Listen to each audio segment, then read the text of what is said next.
Bismillahirrahmanirrahim. Assalamualaikum warahmatullahi wabarakatuh. Bismillah, alhamdulillah, wassalatu wassalamu ala rasulillah wa ala alihi wa sahbihi wa mawalah, amma ba'd. Marilah anak-anak sekalian, kita buka halaman 17 di pelajaran Aqidah Akhlak. Marilah kita mulai dulu dengan bacaan Al-Fatihah.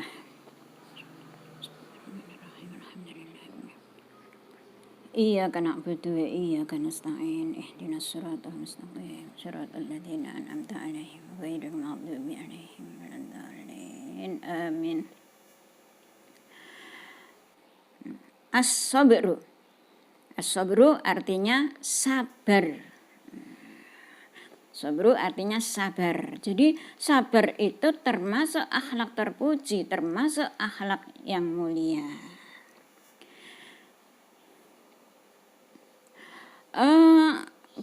Di baris berikutnya, mari kita baca dan kita artikan. Ini dihafalkan anak-anak ya, dihafalkan supaya kita tidak lupa. Yaitu as-sabru syaja'atun, yang pertama. As-sabru syaja'atun, artinya sabar itu berani. Sabar berarti berani.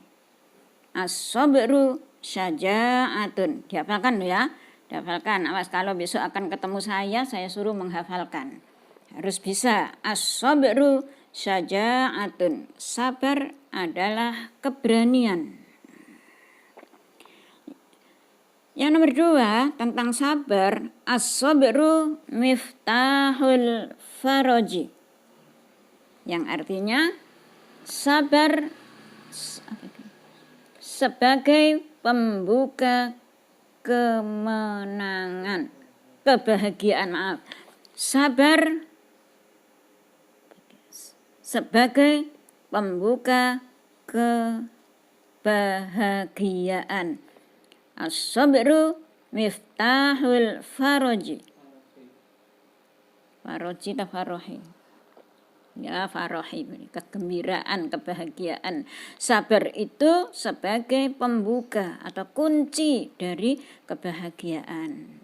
Kalau kita ingin bahagia, ingin berhasil apa yang kita cita-citakan, maka modalnya harus disertai dengan kesabaran. Yang ketiga, man sobaro dhofiro. Man sobaro dhofiro. Siapa yang sabar akan mendapatkan keuntungan. Siapa yang sabar akan mendapatkan keuntungan. Ya. Jadi ini kalau kita ingin menjadi orang yang bahagia, menjadi orang yang mendapat keuntungan, menjadi orang yang pemberani, maka kita harus sabar. Sabar itu apa? Sabar itu menahan diri, ya. Berikutnya, as-sabru salasun. Sabar itu ada 3 macam. Yang pertama, as-sabru ala ta'atillah. As-sabru ala ta'atillah, artinya sabar ketika taat kepada Allah. Sabar untuk melakukan perintahnya Allah, sabar dalam ketaatan kepada Allah, seperti ya kita kalau diperintah oleh Allah harus benar-benar dilakukan, seperti sholat umpamanya. Sholat itu perintah Allah dan kita harus sabar melakukan sholat itu, artinya ya kita harus benar-benar sholat itu kita lakukan dengan ikhlas. Itu namanya sabar untuk taat kepada Allah. Yang kedua, as-sabru ala tarkil ma'asi. sabar ketika meninggalkan keburukan. Jadi kalau memang itu dilarang oleh Allah, maka kita harus berani meninggalkan.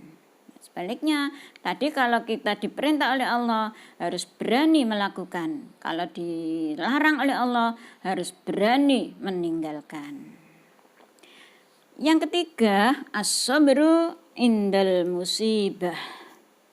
Sabar ketika mendapat musibah atau mendapat ujian. Ya, kita mendapat musibah itu sabar, seperti ya kadang kita itu diberi oleh Allah sakit, itu harus sabar. Bagaimana cara sabarnya kita ketika sakit? Ya harus berobat, itu termasuk sabar. Ya, jadi jangan sampai kita sakit terus mengeluh, terus ya marah-marah, itu namanya tidak sabar. Inilah ketiga macam kesabaran yang harus kita lakukan. Isbir qalilan wa kum billahi mu'tasiman la ta'jalanna fa innal ajza fil ajali.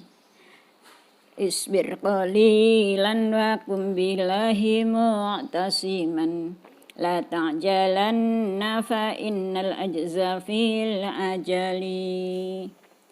Yang artinya sabarlah sedikit dan selalu ingat kepada Allah. Dan janganlah kamu mengerjakan sesuatu itu tergesa-gesa. Nah, ini karena terdapat rasa penyesalan di dalamnya. Itu makanya jangan tergesa-gesa mengerjakan soal apa saja, ulangan-ulangan atau apa saja, jangan dilakukan dengan tergesa-gesa. Isbir qalilan. Nah, ya, karena sesungguhnya penyesalan itu hasil dari ketergesa-gesaan itu, ya. Lanjutnya, as-sabru kasibri murrun fi madzaqatihi lakin awaqibuhu ahla minal asali. Diapalno ya. Sabar itu ibarat buah yang pahit. Rasanya pahit, seperti ya kamu kan tahu ada buah namanya buah mauni. Ya, buah mauni itu sangat pahit sekali. Tuh, ya, sabar itu seperti itu. Jadi sabar itu memang sulit dilakukan. Orang itu mintanya tergesa-gesa saja. Nang selesai gitu saja. Disuruh sabar, sulitnya amit-amit. Tapi bagaimana hasil daripada kesulitan itu? Bagaimana hasil daripada buah pahit itu akan menjadi obat? Kamu kalau sakit kan diobati, obatnya kan rasanya pahit. Kamu nggak mau, ya nggak bisa sembuh. Tapi kalau sudah dilakukan, walakin awaqibuhu ahla minal asali. Yang akhirnya akibatnya seperti lebih manis daripada madu. Nah, ini untuk mendapat keuntungan-keuntungan yang luar biasa, itu adalah hasil dari kesabaran. Demikian anak-anak sekalian yang kita pelajari pada hari ini, yaitu tentang kesabaran.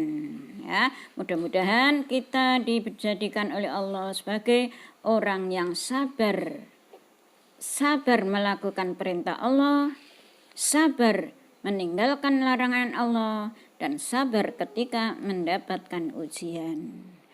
Kita akhiri, alhamdulillahirabbil alamin. Wassalamualaikum warahmatullahi wabarakatuh.